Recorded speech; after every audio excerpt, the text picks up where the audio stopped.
सीटों पर लगातार वोटिंग चल रही है और अब आपको कुछ अलग अलग जगहों की तस्वीरें दिखाते हैं। आप देखें किस तरह से सुबह 7 बजे से जो मतदान शुरू हुआ है वो लगातार चल रहा है। लोग अपने घरों से बाहर निकल रहे हैं, जाकर के वोटिंग कर रहे हैं। वाराणसी, आजमगढ़, चंदौली, गाजीपुर, जौनपुर, मऊ की ये तस्वीरें आप देख सकते हैं, जहां पर लोग अपने मताधिकार का इस्तेमाल करने के लिए घरों से बाहर निकले हैं। तो अगर आपकी कॉन्स्टिट्यूंसी में भी, आपकी भी विधानसभा में आज मतदान है, पोलिंग है, तो अपने मतदान का इस्तेमाल जरूर करें, मताधिकार का इस्तेमाल जरूर करें और वोट करने के लिए जरूर जाएं। आपको जो भी कैंडिडेट पसंद है उसके लिए आप वोट आज जरूर करें, क्योंकि यह आपका अधिकार भी है और एक बेहतर सरकार चुनने में अपनी भूमिका को जरूर निभाएं। तो ये अपील लगातार इंडिया न्यूज की आपसे है।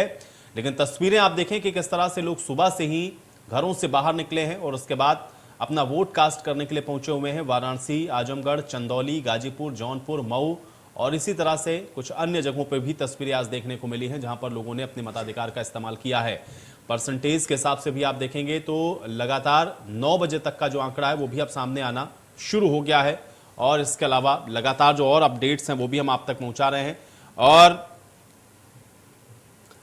जो पोलिंग है वो आप देख रहे हैं कि इस समय लगातार चल रही है। तो आज 9 जिलों की 54 सीटों पर जो मतदान है वो लगातार चल रहा है। और चलिए इस बीच एक बड़ी जानकारी मिल रही है, सीधे ब्रेकिंग सेंटर का रुख कर लेते हैं। मेरे साथ मेरी सहयोगी वर्षा वहां से जुड़ी हुई है। वर्षा, क्या जानकारी है? जी आयुष, इस वक्त की बड़ी खबर आ रही है आपकी वाराणसी से, जहां पर मतदान की जो प्रक्रिया है वो लगातार जारी है। बूथ नंबर 420 लल्लालपुर मुस्लिम इंटर कॉलेज में वोटिंग की प्रक्रिया हो रही है।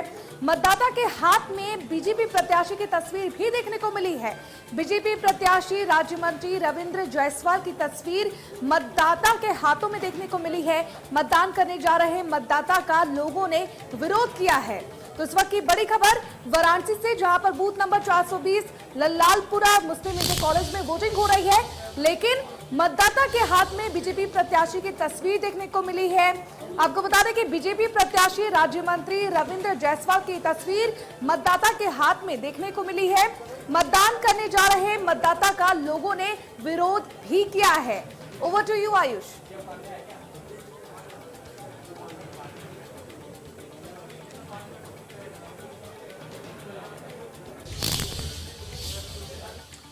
और चलिए अब ग्राउंड पर इस समय क्या स्थिति है जानने के लिए सीधे रुख कर लेते हैं। 3 सहयोगी मेरे साथ जुड़े हुए हैं। राघवेंद्र मेरे साथ मौजूद हैं, इसके अलावा पंकज में मेरे साथ जुड़े हुए हैं और इनसे ही हम जानने की कोशिश करेंगे कि इस समय ग्राउंड पर क्या है। राघवेंद्र, सबसे पहले आपके पास आता हूं। एक तो 9 बजे तक का वोटिंग परसेंटेज सामने आ रहा है, दूसरा ये बताएं कि आप जहां पर मौजूद हैं वहां पर मतदान को लेकर के क्या इस समय माहौल है? बिल्कुल आयुष, 9 बज चुका और करीब 12% से अधिक की वोटिंग आजमगढ़ जनपद में हो चुकी है। तरौलिया विधानसभा में इस समय मैं मौजूद हूं और आप देख सकते हैं काफी युवाओं में जोश है। आज चूंकि लोकतंत्र का पर्व है और हर एक युवा अपना मताधिकार का प्रयोग कर रहा है। पहला सवाल हम आपसे करते हैं, आज आप वोट डालने पहुंचे, किस तरह की तस्वीर है आखिर आजमगढ़? तस्वीर बहुत अच्छी है। यहाँ जो है अखिलेश यादव बहुत भारी मतों से जीतेंगे और यहाँ इतना विकास किए हैं वो, सुनिए, इतना विकास किए हैं कि यहाँ 100 सैया हॉस्पिटल, 100 नंबर, 1090, 102, 108 इन जैसी योजनाओं का उन्होंने काम किया है। कहेंगे आप कितना किस तरह से बदलाव? तरौलिया में जो है, तरौलिया में बदलाव होगा और बीजेपी बम्पर रोड से जीतेगी। निषाद पार्टी प्रशांत सिंह जो है बम्पर रोड से जीत रहे हैं और तरौलिया में जो विधायक है संग्राम जी 10-5 साल दिखाई नहीं दिए। आखिर वो मुद्दे कौन है, किस मुद्दे पर आज आप वोट कर रहे हैं? हम लोग विकास पे चल रहे हैं। यहाँ पे तरौलिया विधानसभा में जो है परिवर्तन बहुत जरूरी है, क्योंकि लगातार हमारे विधायक जी यहाँ पे बने रहे और लेकिन उन्होंने विकास कार्य में कुछ योगदान नहीं दिया, कुछ काम नहीं किया है। बड़ी चुनौतियां होती हैं जब चूंकि युवा हैं, रोजगार के लिए बाहर जाते हैं, मुंबई, दिल्ली, गुजरात, यहाँ तक कि हिंदुस्तान के बाहर भी जाते हैं।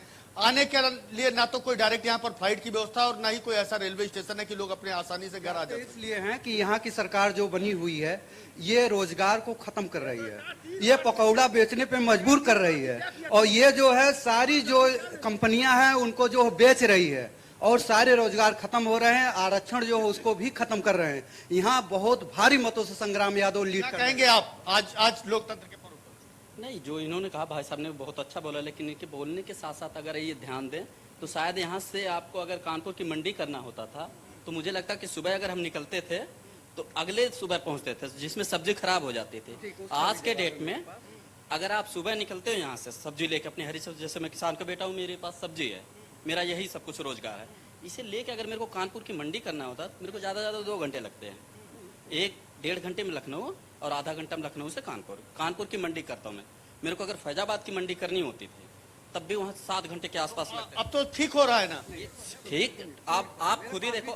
आप एक सेकंड मेरे को ये जो 233 जो है अखिलेश यादव ने इसको बनवाया, इस पे मंडी भी थी, लेकिन इनकी सरकार उस मंडी को 8 लाइन की ये रोड था 233 हाईवे, इस 8 लाइन को खत्म कर दिए और इस पे मनूरी मंडी थी फल की सब्जी की, वो मंडी इन लोगों ने खत्म कर दिया। भाजपा कहती है राम मंदिर बनवा रहे ये हैं। जान लीजिए, राम मंदिर वो तो सुप्रीम कोर्ट का आदेश है, उसका पालन करे। अगर इनको बनवाना था, जब गोली चली थी, जब इनके मुख्यमंत्री थे, तब क्यों नहीं बनवा दिए? वो चलवाया किसने था? चलिए शैलेंद्र, मैं आऊंगा आपके पास, थोड़ा इस बातचीत को और आगे बढ़ाएंगे, लेकिन इस बीच बड़ी जानकारी है, ब्रेकिंग सेंटर का रुख कर लेते हैं। वर्षा, क्या जानकारी है?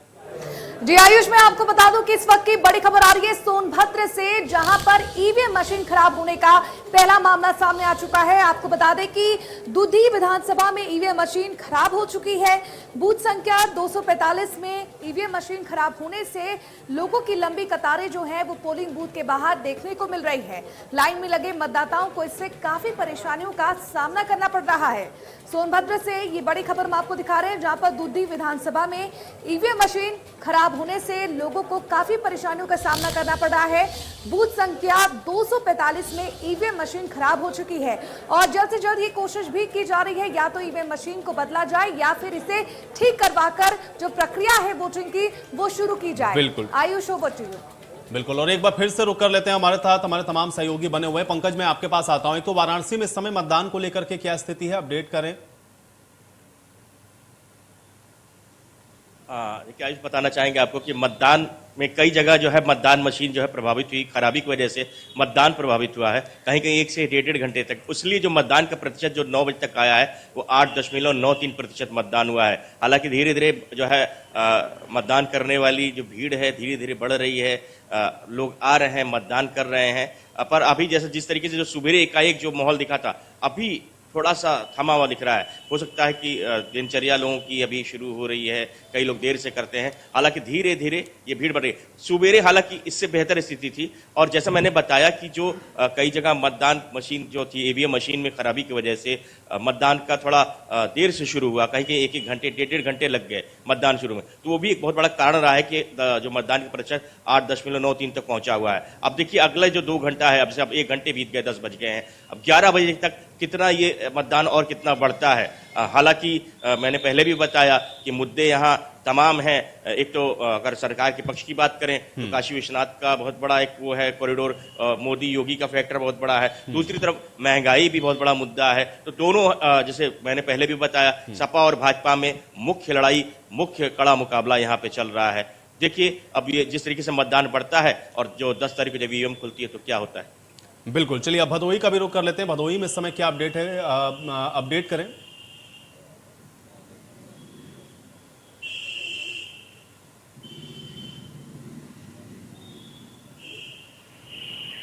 चलिए कपिल आपकी ऑडियो मुझ तक नहीं आ रही है, मैं आपके पास दोबारा से वापस आऊंगा। पंकज, मैं आपके ही पास आता हूं तब तक वापस। पंकज, एक चीज और बताएं, चूंकि अभी जो मतदान की जो रफ्तार है वो उस तरह से नहीं दिख रही है जैसा कि होना चाहिए, क्योंकि अब तो लगभग 10 बजे से ज्यादा समय हो रहा है। क्या सिर्फ ईवीएम खराब होने की वजह से आपको लग रहा है कि ये जो परसेंटेज है वो थोड़ा कम नजर आ रहा है, या थोड़ा बहुत अभी भी उदासीनता है मतदान को लेकर के लोगों के अंदर, या अभी हम उम्मीद करें कि ये थोड़ा और बढ़ सकता है, या इसमें हो सकता है कि अभी थोड़े समय के बाद और तेजी देखने को मिले? ये परसेंटेज कम क्यों नजर आ रहा है अभी? देखिए जैसे मैंने बताया, उसकी जो परसेंटेज कम हुआ उसका एक कारण है, जैसे मैंने बताया कि कई जगह जो ईवीएम मशीन में थोड़ी खराबी आई, उसकी वजह से 1-1 से 1.5 घंटे तक कई विधानसभा क्षेत्रों में मतदान प्रभावित हुआ। 1.5 घंटे देर से कहीं शुरू हुआ, कहीं 1 घंटे देर से शुरू हुआ मतदान, तो वो भी एक बहुत बड़ा कारण है। दूसरा कारण क्या है कि अब जैसे जो सुबेरे नहाने के पहले जो लोग आए मतदान करके चले गए सुबह सुबह, अब क्या है, अब नहाने का टाइम है लोगों का, तो अब कुछ लोग नहाने के बाद निकलेंगे मतदान करने के लिए, तो धीरे धीरे वो प्रतिशत बढ़ेगा। हाँ, जहां तक रही बात उदासीनता की, तो उदासीनता जैसे मैंने बताया, हमेशा मैं बोलता हूं कि बेरोजगारी से कहीं बड़ा जो मुद्दा लोगों के बीच में है वो महंगाई का मुद्दा है। बेरोजगारी है मुद्दा, पर महंगाई उससे बड़ा मुद्दा है। जिस तरीके से महंगाई बढ़ी है वो भी लोग जो है जेहन में रखे हुए हैं, और लड़ाई हमेशा मैं बोल रहा हूं कि समाजवादी पार्टी और भारतीय जनता पार्टी के बीच में है। बनारस की 8 विधानसभा के अलावा मैं पूर्वांचल की भी बात कर लूँ तो यही दो मुख्य दल जो हैं आपस में एक दूसरे से जो संघर्ष कर रहे हैं, टक्कर दे रहे हैं। बिल्कुल पंकज, लेकिन इस समय पूर्वांचल के अंदर जो समीकरण भी बदले और खासतौर से पूर्वांचल के अंदर या उस क्षेत्र में जो क्षेत्रीय पार्टियां हैं जिनकी अलग अपने राजनीति है जातिगत, क्या वो फैक्टर्स भी आपको लग रहा है ग्राउंड पे काम कर रहा है और इसलिए भी थोड़ा सा जो ये चुनाव है ये बड़ा दिलचस्प होता हुआ नजर आ रहा है, या कुछ प्रिडिक्ट करने की स्थिति में अभी कोई नजर नहीं आ रहा, कुछ समझ में नहीं आ रहा कि जनता का जो रुख है वो दरअसल है किस तरफ? क्या ये फैक्टर्स भी वहां पर काम कर रहे हैं? देखिए, लड़ाई नेक टू नेक चल रही है, बहुत तगड़ी कांटे की संघर्ष चल रही है।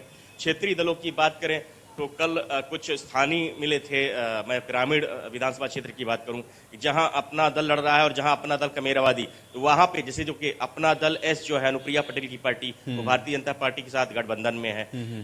और कृष्णा गुट का जो अपना दल कमेरावादी है वो समाजवादी पार्टी गठबंधन में है। तो कहीं न कहीं तो मतलब सीधा संघर्ष अपना दल कमेरावादी और अपना दल एस में दिख रहा है। और वहां पे जैसे मैं रोहनिया की बात करूं, जी जी, रोहनिया में जैसे मैंने स्थानीयों से कल बात करी तो वहां पे जो तथ्य निकल के आया कि वहां पे अपना दल कमेरावादी, कृष्णा गुट बहुत तगड़ी लड़ाई में है। दूसरी तरफ कांग्रेस भी अच्छा लड़ रही है। तो कुल मिला के आपको बताना चाहेंगे कि जो भाजपा के पुराने जो उनके सहयोगी हुआ करते थे, जैसे मैं ओम प्रकाश राजभर की बात कर लूं, हालांकि स्वामी प्रसाद मौर्य का जो था वो 6ठे चरण में उन लोग का कंप्लीट हो गया है, मतदान हो गया है उधर के विधानसभा क्षेत्रों का। तो ओम प्रकाश राजभर ये बहुत बड़ा फैक्टर है। ओम प्रकाश राजभर कहते भी हैं कि मैं जीतने का मादा नहीं रखता हूं पर जिताने का मादा रखता हूं। तो कहीं ना कहीं ये चीज भाजपा को डैमेज करेगी। ठीक है पंकज, वैसे भी जौहराबाद वाली जो सीट है वो हम लोग को दिख रहा है कि वहां पर जो लड़ाई है वो बड़ी है दिलचस्प और रोचक। कपिल, क्या अपडेट है आपके पास? मतदाता जो है यहाँ पर जो मतदाता हैं वो काफी संख्या में सुबह से लाइन में लगे हुए हैं। यहाँ पर अभी एक महिला जो गश्त खा के गिर गई, उसको धूप लगने की वजह से थोड़ा चक्कर आ गया था, जो गिरी। इसके बाद यहाँ पर जो है कर्मचारी और जो मतदाता थे उनको उठाकर उनको एक साइड में किया और उनको मत डलवाया गया।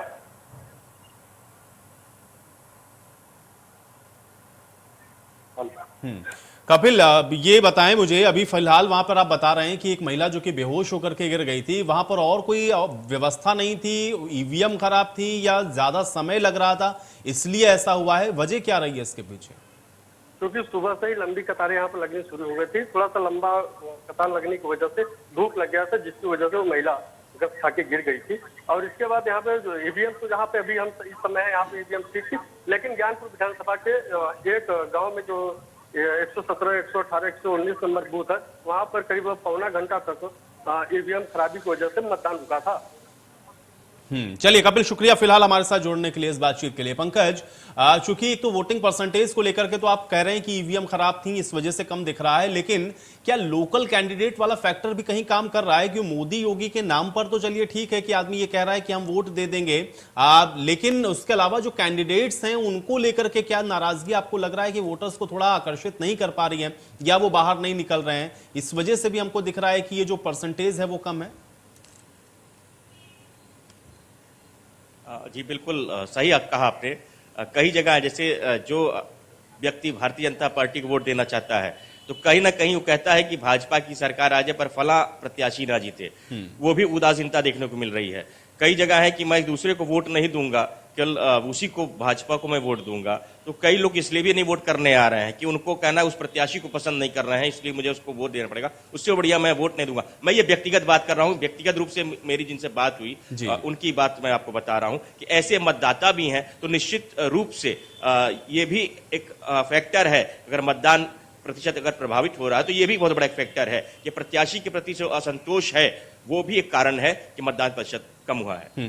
पंकज, लेकिन अभी क्या आपको कम से कम वाराणसी का ये जो 8 विधानसभा हैं, क्या वहां पर आपको ये लग रहा है कि सिर्फ हमको समाजवादी पार्टी या भारतीय जनता पार्टी यानी कि दो लोगों के बीच में लड़ाई नजर आती है, या कहीं पर त्रिकोणीय भी आपको दिखता है, 3 कॉर्नर फाइट भी आप वहां पर देख पा रहे हो? और अगर ऐसा है तो वो सीटें कौन सी है, क्या इसको प्रभावित करेंगे?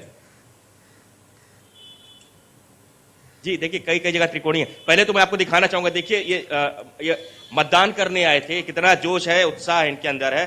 पैर में फ्रैक्चर हुआ है, वॉकर लेके मतदान करने आए हैं। इनसे पहले हम बात करें किस मुद्दे पे इन्होंने मतदान किया है, किस मुद्दे पे मतदान किया, किस मुद्दे पे वोट किया। भैया जी विकास के मुद्दे पे मतदान किया, विकास हो रहा है और होगा। देखिए ये बड़ी गौर करने वाली बात है कि देखिए इस स्थिति में भी ये वोट करने आए हैं। देखिए माता जी, एक वृद्ध माता जी हैं, दो लोग पकड़ के इनको वोट करवाने आए हैं। माता जी, वोट कर दिया आपने, किस मुद्दे पे वोट किए? साइकिल मुद्दा क्या रहा, विकास का मुद्दा रहा, क्या रहा, किस मुद्दे पे वोट किया? विकास के मुद्दे पे कर दिया। चलिए और बताइए, आप युवा मतदाता, आप तो खैर चलिए तो आप समझ सकते हैं, देखिए किस तरीके से अति वृद्ध लोग भी आ रहे हैं और जिस तरीके से मरीज भी आए, वो उन्होंने वोट किया। पैर में फ्रैक्चर था, उसके बावजूद। हाँ, जहां तक रही बात आपने बताई कि कहीं कहीं त्रिकोणीय संघर्ष भी देखने को मिला। यदि मैं रोहनिया की बात करूं, मैंने पहले भी बताया, रोहनिया में कांग्रेस भी अच्छी पोजीशन में है। पिंडरा की बात करूं, पिंडरा जो है प्रतिष्ठापरक सीट है, भाजपा के अवधेश सिंह, कांग्रेस के अजय राय के बीच में मुख्य मुकाबला है। बसपा भी वहां बहुत मजबूती से चुनाव लड़ रही है, तो कहीं कहीं त्रिकोणीय मुकाबला भी देखने को मिल रहा है। इसी तरह मैं अगर असगरा सुरक्षित की बात करूं, जो कि पिछले विधानसभा चुनाव में अपना ये सुभासपा के पास थी, सुहेल देव भारतीय समाज पार्टी के कैलाश सोनकर वहां से विधायक थे। इस बार उनका टिकट काट के सुनील सोनकर को टिकट दिया गया। सुनील सोनकर समाजवादी पार्टी के कार्यकर्ता हैं, पर सुभासपा के चुनाव चिन्ह पे वो लड़ रहे हैं। वहां बसपा वहां भी अच्छे से चुनाव लड़ रही है। तो इस तरीके से कहीं कहीं त्रिकोणीय संघर्ष भी देखने को मिल रहा है, पर मुख्य जो कड़ा मुकाबला वो भारतीय जनता पार्टी और समाजवादी पार्टी के बीच में है। बिल्कुल। लेकिन एक चीज थोड़ा सा और बताएं, चूंकि हम लोगों ने 17 में भी देखा था और खासतौर से प्रधानमंत्री जब से 2014 से वाराणसी से जीते हैं, उसके बाद से बराबर ये देख रहे हैं हम लोग वहां पर कि Bharatiya Janata party gaining position में दिखती है वहां पर।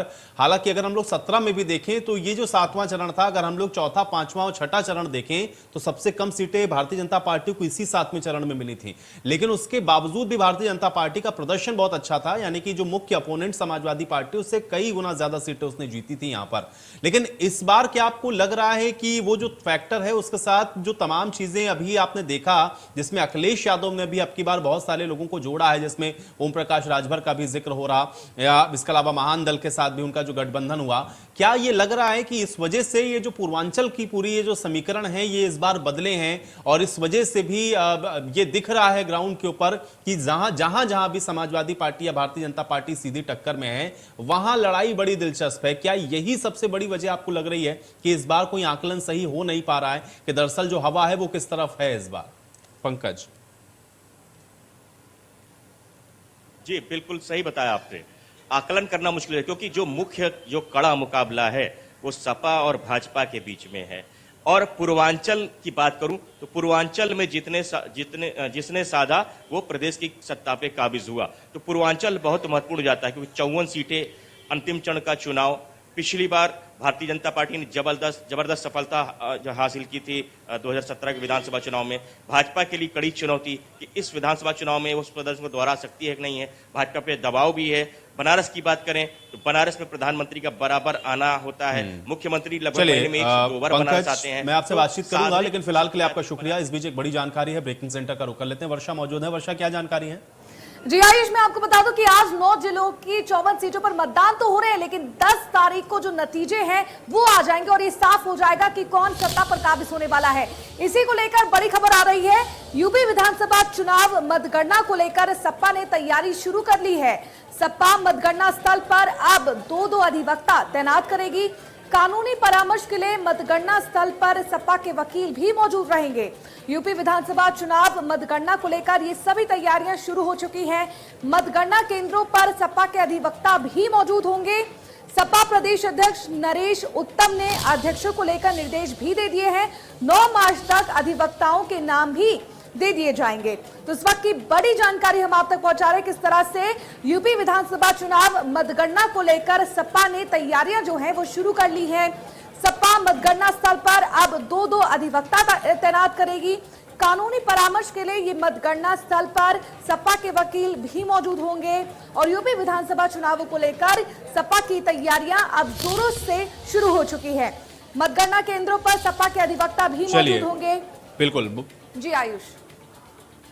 तो लगातार आप देख रहे हैं कि इस समय अब जो इलेक्शंस हैं उसके बाद अब मतगणना को लेकर के भी तैयारियां शुरू हो गई, लेकिन 7th फेज को लेकर के जो वोटिंग है वो लगातार चल रही है और इसी पर हम भी चर्चा करते हैं। 2 वरिष्ठ पत्रकार मेरे साथ जुड़ रहे हैं। विजय उपाध्याय जी हमारे साथ जुड़ रहे हैं, वरिष्ठ पत्रकार हैं। विजय जी बहुत स्वागत है आपका चर्चा में।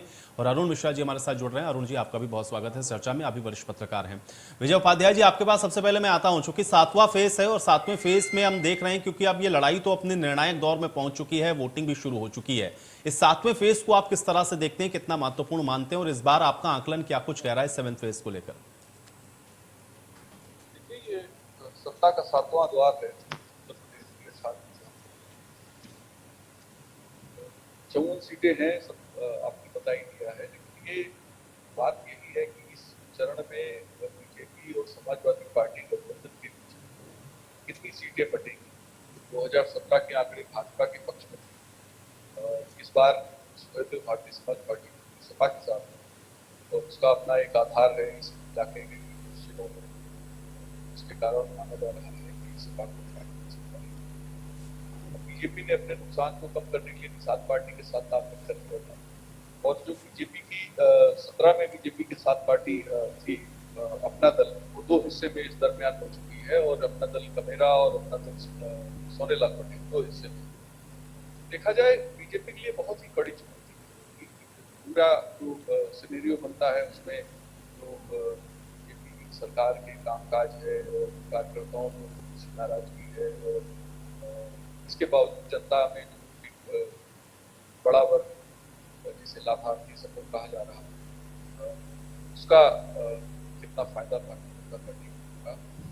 जो आगड़े पिछड़े की जो एक कोशिश की गई अपोजिशन के द्वारा बीजेपी को उससे इसी इलाके में पहुंचना है, ये बहुत ही टफ है। और मुझे लगता है कि अभी तक 6 चरण में जो चुनाव हुए हैं उसका निष्कर्ष कहीं अगर आप देख पाएंगे, जिसपे सभी चरणों का जो असर है, यानी पहले, दूसरे, तीसरे, चौथे, 5वें, 6ठे चरण तक जो मुद्दे रहे हैं, रीजनल का असर, पार्टी के अंदर भी हालात का असर, कैंडिडेट कितने बेहतर हैं, कैंडिडेट के खिलाफ एंटी इनकम्बेंसी है कि नहीं है, सरकार के खिलाफ एंटी इनकम्बेंसी है कि नहीं है, इन सारी चीजों का अगर कहीं पे एक मुश्त सारा मिला जुला असर है तो वो 7वां चरण।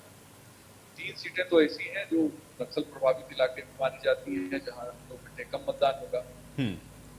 तो हर चीज यहाँ पे सारा फ्लेवर है, सभी 6 चरण के चुनाव में पूरा फ्लेवर है। इसीलिए प्रधानमंत्री ने खास तौर पे ध्यान दिया अपने वाराणसी को लेकर। बीजेपी ने मतलब मीटिंग की इधर और पार्टी के दूसरे नेताओं को लगाया गया,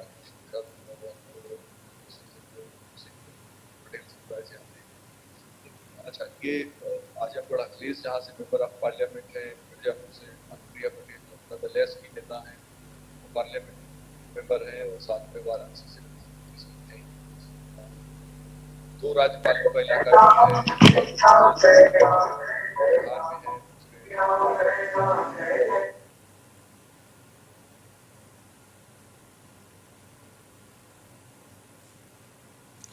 चलिए विजय जी, आपकी आवाज मुझ तक नहीं आ रही, मैं आपको भी रोकूंगा। अरुण जी, मैं आपका रुख कर लेता हूं। किस तरह से देख रहे हैं आप इस 7th फेज को और आपको क्या नजर आ रहा है, आपका आकलन क्या कह रहा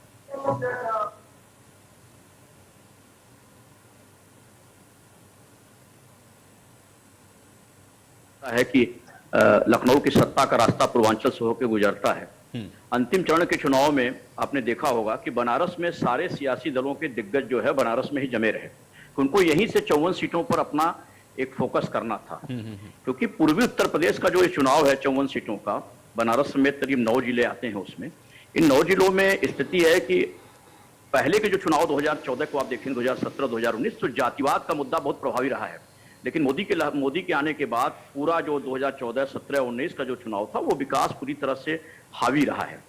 इस बार इसमें कोई 2 राय नहीं है कि अखिलेश यादव ने बीते 6 महीने अपने कार्यकर्ताओं के जो बीच जो उत्साह पैदा किया है, वो भारतीय जनता पार्टी के लिए कई सीटों पर परेशानी का एक बड़ा सबब बना हुआ है। कई स्थान ऐसे भी हैं जहां पर कि प्रत्याशियों का चयन भी बड़ा, मतदाताओं के बीच में एक नाराजगी का थोड़ा बहुत कारण सामने आ रहा है। बनारस को ही ले लें यदि आप, तो बहुत बड़ा रोड शो प्रधानमंत्री ने किया, उनके प्रति लोगों का लगाव भी था। लेकिन 3 दिनों तक, यहाँ तक कि बीजेपी के तमाम दिग्गज नेता 1-2 सीटों पर जो कार्यकर्ता थे, उनके जो रंजोगम थे, जो उनकी नाराजगी अपने प्रत्याशी को लेकर के थी, उसको मनाने में जुटे हुए थे। कहीं उनको, क्योंकि प्रधानमंत्री के संसदीय क्षेत्र में पिछली बार 8 सीट पर उनके सहयोगी दलों की जो सीट थी बीजेपी को, उस पर चुनावी जीत हासिल हुई थी। इस बार कहीं ना कहीं 2-3-4 सीटों पर टक्कर दिखाई पड़ रही है। यह भी चुनाव यह तय करेगा, मुझे लगता है कि 2024 में क्या भारतीय जनता, क्या जो पिछला जो 3 बार का रिकॉर्ड रहा है भारतीय जनता पार्टी, उस रिकॉर्ड को कायम रख पाएगी। बिल्कुल। अरुण जी, मैं आपके पास वापस आऊंगा, आप मेरे साथ बने रहिए इस बीच।